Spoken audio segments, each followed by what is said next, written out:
আসসালামু আলাইকুম। আমার প্রিয় শিক্ষার্থীবৃন্দ, আশা করি তোমরা তোমাদের পরিবারের সকল সদস্যদের নিয়ে সুস্থ, ভালো এবং নিরাপদে আছো। আমি ইশরাত জাহান ইভন, প্রভাষক, ফিনান্স, ব্যাংকিং ও বীমা, তোমাদের আজকের অনলাইন ক্লাসে সবাইকে স্বাগত জানাচ্ছি। আজকে আমরা তোমাদের বার্ষিকের সিলেবাস থেকে একটা অধ্যায়, চতুর্থ অধ্যায়, বা যেটা অধ্যায়টার নাম হচ্ছে বাংলাদেশের অর্থনীতি, এই চ্যাপ্টারটা শুরু করছি। তো আমাদের বার্ষিকে যে অধ্যায়গুলো আছে আমরা পর্যায়ক্রমে সেগুলো পড়ব। তোমাদের অলরেডি মিনু ম্যাডাম তৃতীয় অধ্যায়টি শুরু করেছে, আমি চতুর্থ অধ্যায়টি দিয়ে আজকে শুরু করছি।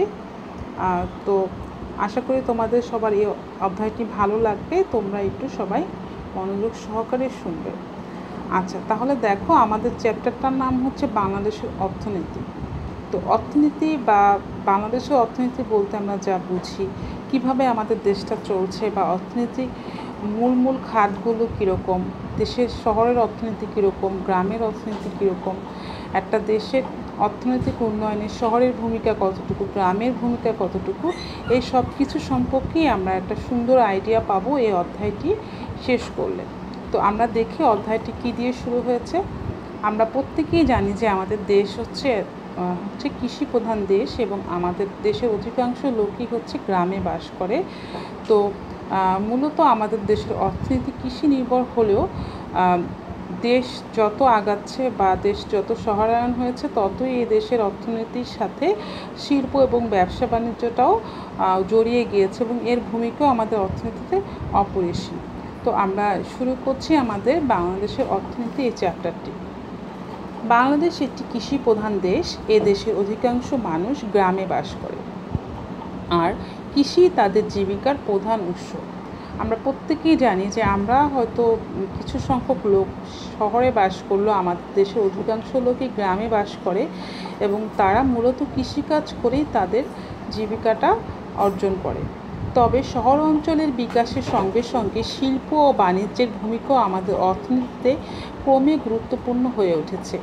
একটি আধুনিক রাষ্ট্রে শিক্ষা, কৃষি, শিল্প, ব্যবসা বাণিজ্য কোনো খাতের গুরুত্ব কোনো খাত থেকে কম নয়। একটা রাষ্ট্রকে পূর্ণাঙ্গ রাষ্ট্র হতে গেলে বা অর্থনৈতিকভাবে স্বাবলম্বী হতে গেলে সেই রাষ্ট্রের কৃষিখাত যেরকম গুরুত্বপূর্ণ, শিল্প এবং ব্যবসা বাণিজ্য প্রতিটি খাতই হচ্ছে গুরুত্বপূর্ণ। দেশকে উন্নত করতে হলে আমাদের জাতীয় অর্থনীতিকে সবল এবং গতিশীল করে তুলতে হবে, আর তার জন্য কৃষি, শিল্প, ব্যবসা বাণিজ্য সকল ক্ষেত্রে আমাদের উন্নতি করতে হবে।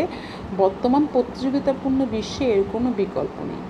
তো দেখো, আমরা প্রত্যেকেই জানি যে এই বিশ্বটা হচ্ছে এখন প্রতিযোগিতাপূর্ণ বিশ্ব। প্রতিযোগিতাপূর্ণ বলতে কি বোঝাচ্ছে যে এখানে বিশ্বের প্রতিটি দেশই হচ্ছে তোমার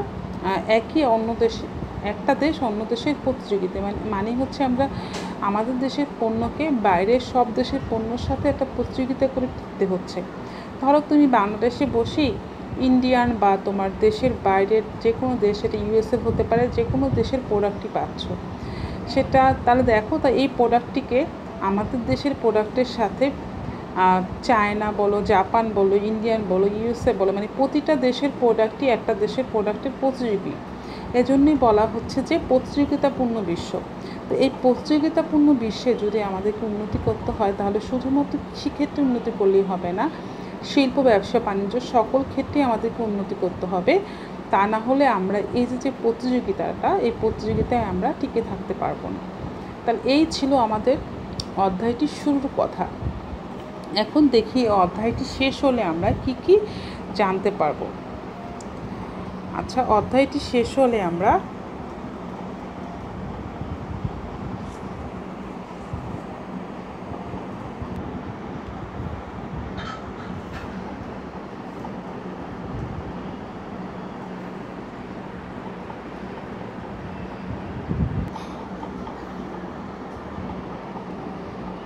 অধ্যায়টির শেষে আমরা কি জানতে পারবো? অনানুষ্ঠানিক অর্থনৈতিক কার্যাবলীর বিবরণ দিতে পারবো, বাংলাদেশে গ্রামের অনানুষ্ঠানিক অর্থনৈতিক কাজের ব্যাখ্যা করতে পারবো, শহরের অনানুষ্ঠানিক কাজের চিত্র তুলে ধরতে পারবো, জাতীয় অর্থনীতিতে অনানুষ্ঠানিক কাজের অবদান ব্যাখ্যা করতে পারবো, বাংলাদেশের শিল্পের প্রকারভেদ সম্পর্কে বিবরণ দিতে পারবো, অর্থনীতির বিকাশে শিল্পের অবদান নির্ণয় করতে পারবো, বাংলাদেশের অর্থনীতিতে শিল্পের ভবিষ্যৎ সম্ভাবনা সম্পর্কে ধারণা করতে পারবো। বাংলাদেশের প্রধান প্রধান আমদানি ও রপ্তানি পণ্যের বিবরণ দিতে পারবো। আমদানি ও রপ্তানির গুরুত্ব উপলব্ধি করতে পারবো।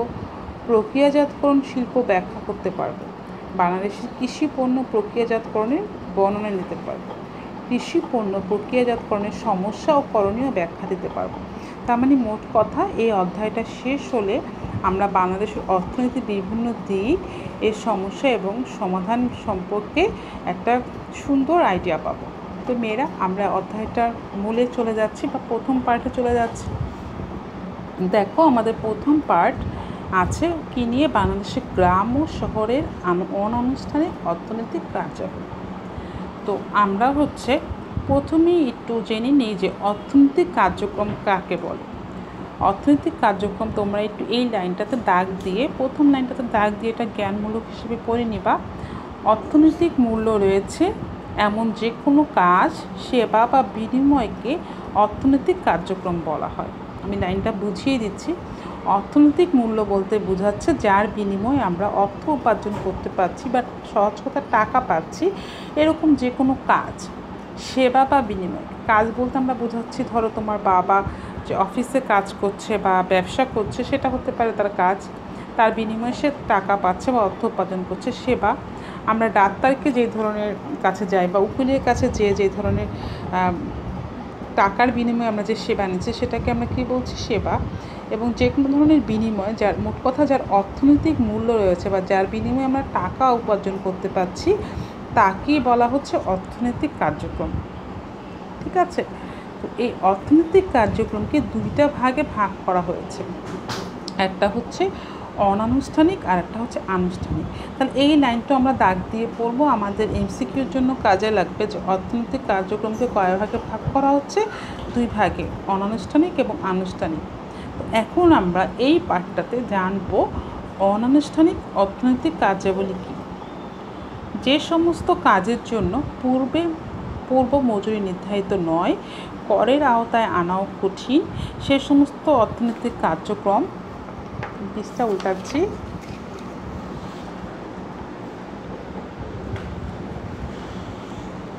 সরকার নিয়ন্ত্রিত নয়। সংক্ষেপে অনানুষ্ঠানিক কার্যক্রম বলতে সেগুলো কি বোঝায়? তার মানে মেয়েটা, আমি লাইনটা বুঝিয়ে দিচ্ছি যে অনানুষ্ঠানিক কার্যক্রমটা কি। তার মানে যে সমস্ত অর্থনৈতিক কাজের জন্য আমরা কোনো মজুরি কত পাবো সেটা আগের থেকেই নির্ধারিত না, বা আমাদের ইনকামটা কত হবে সেটা আগের থেকে নির্ধারিত না, যার জন্য আমরা করও দিচ্ছি না সরকারকে, এবং যেটা সরকার কর্তৃক নিয়ন্ত্রিত না, সেটাকে আমরা বলছি অনানুষ্ঠানিক অর্থনৈতিক কার্যক্রম।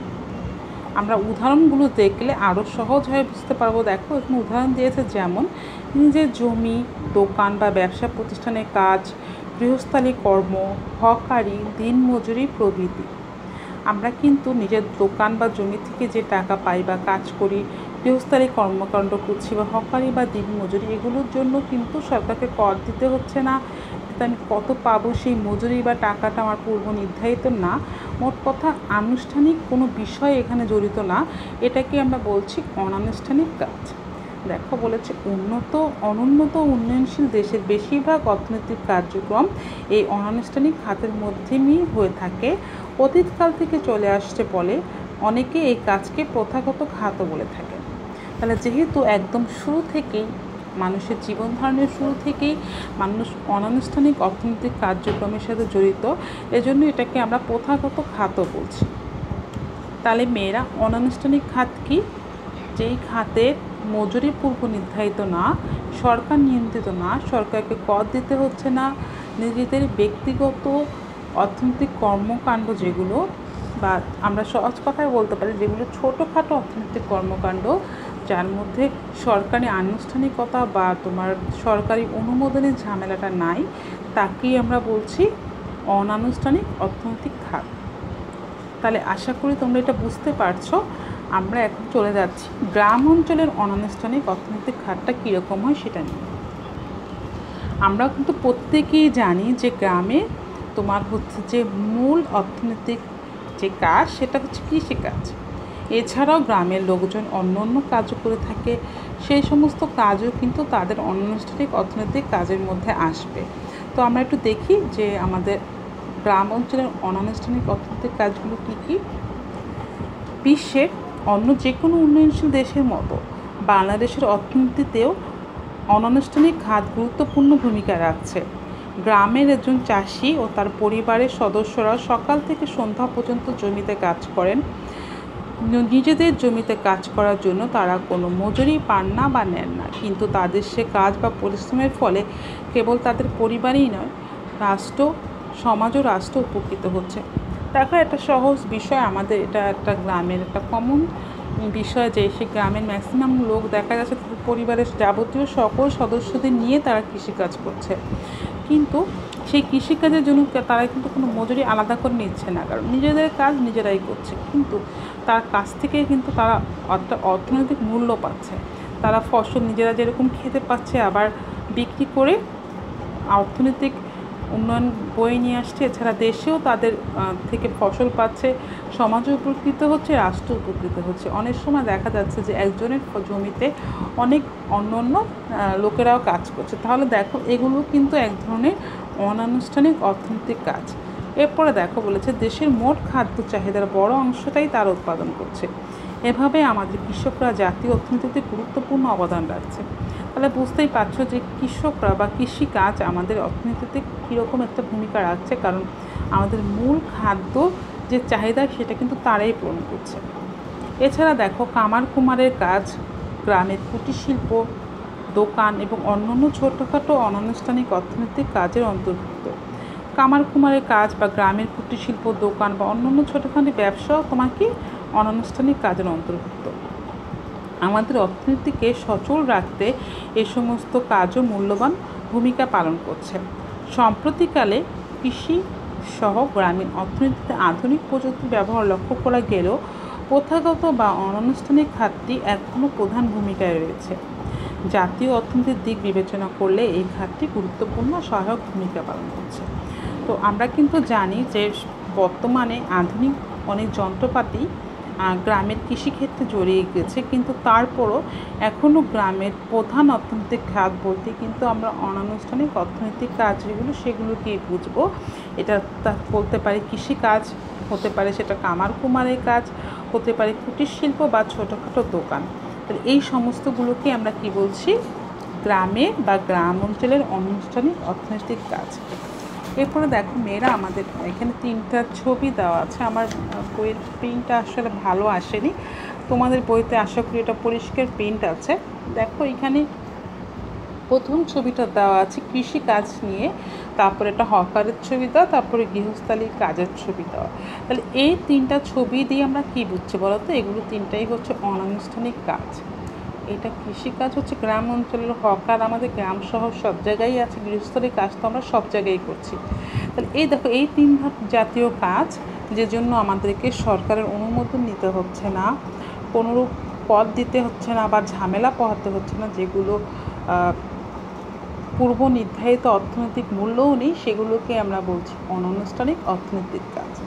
আশা করি অনানুষ্ঠানিক অর্থনৈতিক কাজকে সেটা বুঝতে পেরেছে, এবং গ্রামের ক্ষেত্রে সেটা কীরকম সেটাও বুঝতে পেরেছ। এখন আমরা দেখব শহর অঞ্চলে এই তোমার হচ্ছে যে অনানুষ্ঠানিক অর্থনৈতিক কাজগুলো কীরকম হয়। তো আমরা চলে যাই শহর অঞ্চলে। আমরা প্রত্যেকেই জানি আমাদের শহরে বিভিন্ন শ্রেণীর লোকজন বসবাস করে। এখানে যেরকম অনেক উচ্চবিত্ত বা ধনী শ্রেণী আছে, সেরকম একদম নিম্নবিত্ত বা একদম অসহায় লোকজনও বসবাস করে। তো এজন্য শহর অঞ্চলের অর্থনৈতিক কর্মকাণ্ডটা একটু বিচিত্র বা গ্রামের মতো একই ধরনের না। তো আমরা একটু দেখি কী আছে। বাংলাদেশের শহরগুলোতে উচ্চবিত্ত, মধ্যবিত্ত, নিম্নবিত্ত ও বিত্তহীন সকল শ্রেণীর মানুষই বাস করে।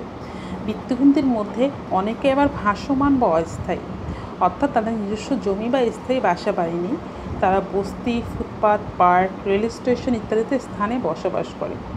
আমরা কিন্তু এটা আমাদের একটা কমন চিত্র। আসলে আমরা সবাই রাস্তায় বের হলে দেখতে পারি যে আমাদের শহর অঞ্চলে কত লোক খোলা আকাশের নিচে বসবাস করছে। তাদেরকে আমরা ভাসমান বা অস্থায়ী বিত্তহীন বলতে পারি, কারণ তাদের কোনো নির্দিষ্ট জায়গা নেই। হয়তো আজকে এই ফুটপাতে, কালকে বস্তিতে বা পরশুদিন রেল স্টেশনে, এভাবে তারা বসবাস করে আসছে। অন্যদিকে আমরা অত্যন্ত উচ্চ শ্রেণীর লোকজনও দেখি, আবার মধ্যবিত্ত ও নিম্নবিত্ত শ্রেণীর লোকজনও শহরে আছে।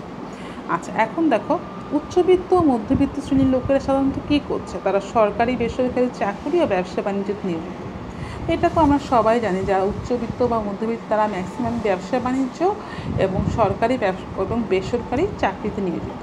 যারা নিম্নবিত্ত ও বিত্তহীন আছে তারা ছোটোখাটো দোকান, ফুটপাতে হকারি, ফেরিওয়ালা, রিক্সা বা ঠেলাগাড়ি চালক, মুটে, স্ত্রী, গোয়ালি কিংবা বাসাবাড়ির কাজ করে জীবিকা নির্বাহ করে।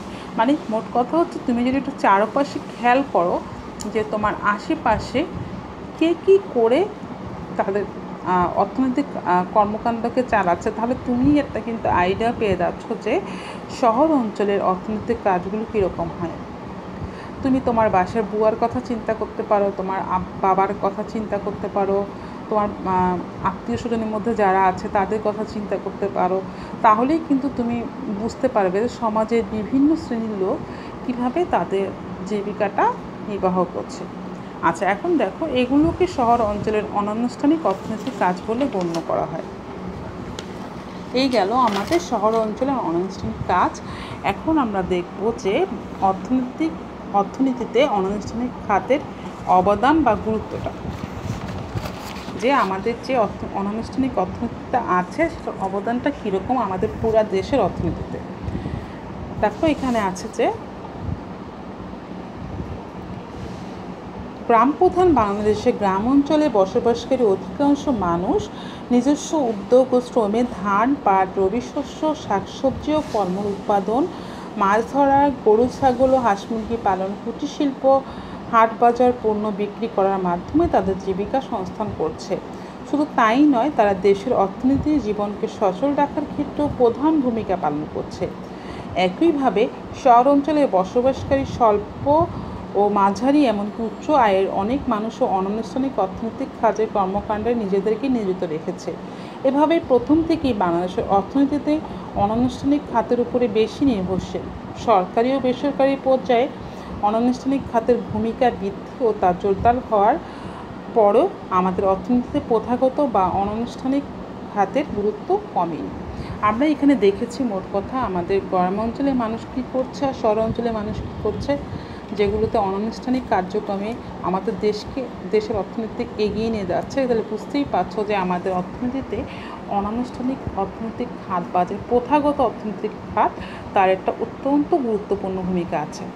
ঠিক আছে, তো সেটা হতে পারে কৃষিকাজ থেকে শুরু করে শহর অঞ্চলে শিল্প রিলেটেড কাজ। ঠিক আছে, তাহলে আমাদের আজকের পড়া এই পর্যন্তই থাকবে। আমরা দেখি যে কী কাজ দিয়েছে। তোমার এলাকায় যে কোনো একটা অনানুষ্ঠানিক অর্থনৈতিক কাজের বিবরণ দাও, জাতীয় অর্থনীতিতে তা কীভাবে অবদান রাখে তা ব্যাখ্যা করো। এখন দেখো তোমার এলাকায় তুমি সেটা অনেক কিছুই হতে পারে, আমি অনেক কিছু উদাহরণ দিয়েছি। সেটা হতে পারে তোমার এলাকার কোনো একটা মুদির দোকান, সেটা হতে পারে তোমার এলাকার কামার কুমার বা ছোটোখাটো ব্যবসা, সেগুলো আর অর্থনৈতিক বা অনানুষ্ঠানিক অর্থনৈতিক কাজটা কী সেটা নিয়ে তুমি লিখবে। প্লাস হচ্ছে আমাদের দেশের অর্থনীতিতে কীভাবে তার অবদান রাখছে সেই সম্পর্কে তুমি একটা ধরো 3 নাম্বারের প্রিপারেশন নিয়ে একটা প্রশ্ন তুমি তোমার খাতায় লিখবে। তাহলে এটা হচ্ছে তোমার একটা SW। তোমরা যদি এই পার্টগুলো বুঝতে পারো, অবশ্যই তোমরা বুঝতে পারবে যে আমি কি বলতে চেয়েছি, এবং তোমরা এটা সবাই লিখতে পারবে আমি জানি। এছাড়াও তোমাদের আরেকটা কাজ হলো, তোমরা হচ্ছে যে আজকের পড়া পর্যন্ত মানে অনানুষ্ঠানিক অর্থনৈতিক খাত কী, শহর অঞ্চলের অর্থনৈতিক খাতের কীগুলো আছে এবং গ্রাম অঞ্চলে কী অর্থনৈতিক খাত আছে, এরকম 5টি গুরুত্বপূর্ণ MCQ তোমরা তোমাদের খাতায় লিখবে। তাহলে আজকের হোমওয়ার্ক কি, তোমরা আজকের পাঠ থেকে 5টা গুরুত্বপূর্ণ MCQ বা জ্ঞানের উত্তর লিখবে। প্লাস হচ্ছে তোমাদের পাঠ্য বইয়ের 37 পৃষ্ঠায় যে কাজ 1 নাম্বারটা দেওয়া আছে সেটাও তোমরা লিখে ফেলবে, লিখে খাতায় সুন্দর করে রাখবে। স্কুল খুললে অবশ্যই আমি সেটা দেখে দেব। মেয়েরা তোমরা সবাই বাসায় থাকবে, সুস্থ থাকবে, নিরাপদে থাকবে, বারবার সাবান দিয়ে হাত ধুবে। আজকের মতো এখানেই শেষ করছি। আল্লাহ হাফেজ।